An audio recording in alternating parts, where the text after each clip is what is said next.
bit of a personal, almost a confessional video, this one.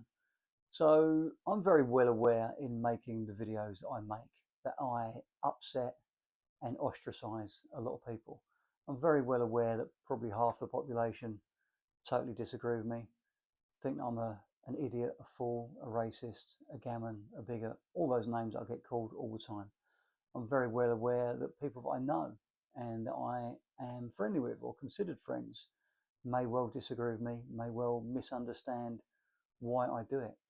I understand fully that they also probably think less of me because of it, but I don't care.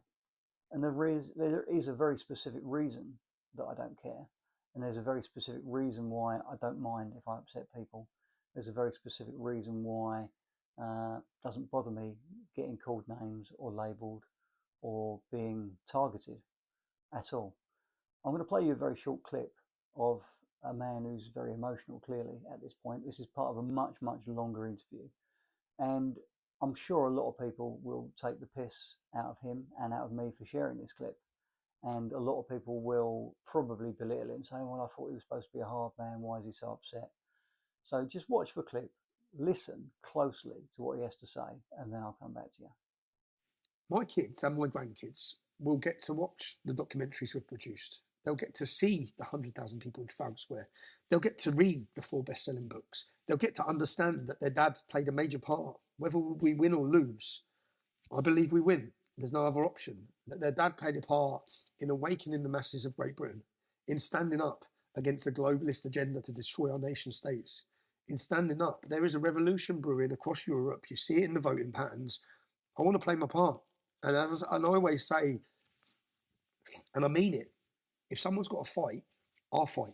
I don't want my son to fight. I said, son, I've tried to give you the privileged upbringing that we didn't have, that you don't have to fight the way we had to fight, that you don't live in the endangered area or the dangerous situations that we grew up in Luton with the gang problems and the violence. I've tried everything to make sure you don't have that.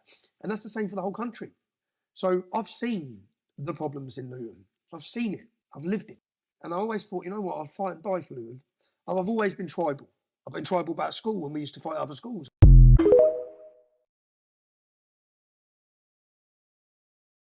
What do you think?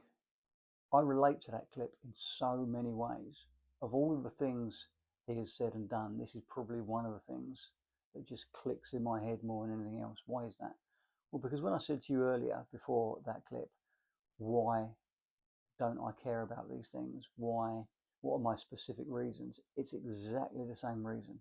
Everything I say, everything I do, every action I take, every bit of work that I do, everything is geared in my life towards trying to give my kids as good a possible future as they can have.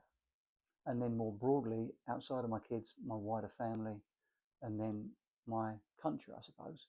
They're literally the only things I care about. And I would quite frankly do absolutely anything for my kids. So when Tommy says that he will do the fighting because he doesn't want his kids to have to, I so get that. I 100% get that.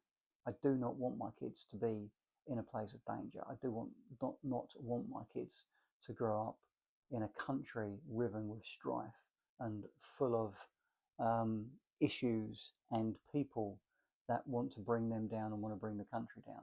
I do not want them to have to go through struggles and violence and pain and disaster. I'll take all that on board. I've got broad shoulders and a very, very, very thick skin. So I'll do it all. It doesn't bother me in the least bit. And it is emotional. And real men do get emotional and they do get upset, particularly when they're talking about their kids, their loved ones, their families. And I don't think the people that denigrate that understand that psyche. I don't think they understand what it means to be a real man, what it means to be willing to fight, willing to do whatever it takes to secure your family and your kids' future. And I do mean whatever it takes. I hope we don't have to go to very dark places. I hope we can resolve the situations in this country. But if it comes to going to very dark places, I know that there are people that will stand up and will do whatever needs to be done. Let's hope it never ever comes to that. But there are people that will. And if it comes to protecting my kids, my family, my wife, my wider family, my very close friends, then there are very, very few things I won't say or do. And so that's why I make these videos. That's why I say the things I do. That's why I am more than happy to run the risk of being disliked, hated even, maligned, slandered, smeared, called names, to lose friends, to lose acquaintances, to lose business. Doesn't bother me in the least bit, because ultimately the end goal is to secure the future that we all need, which is a safe, secure future where we have a country that our kids can grow up in. Hopefully one day my grandkids can grow up in. And that's why it's important. As I say, a bit of a personal video, a bit of a confessional video.